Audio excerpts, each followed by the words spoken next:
Hello students, welcome to the biology lectures of Ask IITians.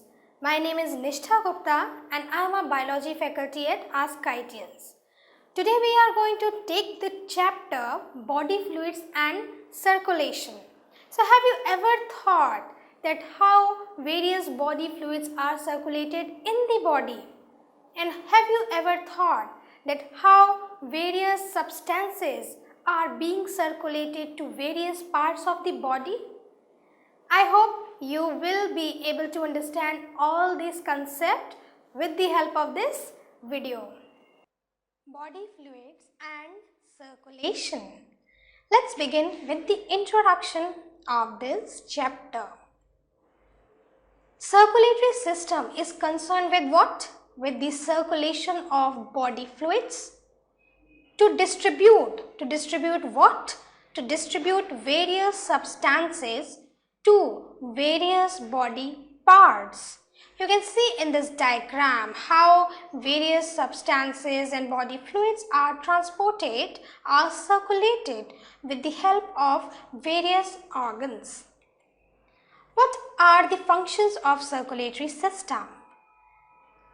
It transports various substances such as nutrients, waste products, respiratory gases, metabolic intermediates. And what are the metabolic intermediates? Like lactic acid from muscle to liver.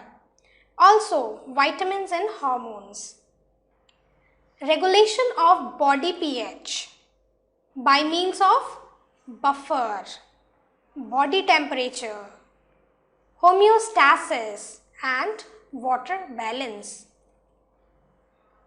Third is prevention of diseases by means of antibodies and antitoxins. So in the body fluid, antibodies and antitoxins are present. So they are circulated to the affected area with the help of this circulatory system. Okay, so this is point 3. This is function 3. Fourth is support or turgidity. What is it doing? It is providing support or turgidity to organs like penis and nipples.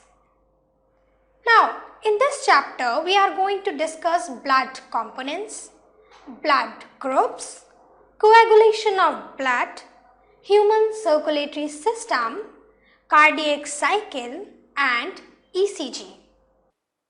Okay, so this is all about the introduction of the chapter body fluids and circulation.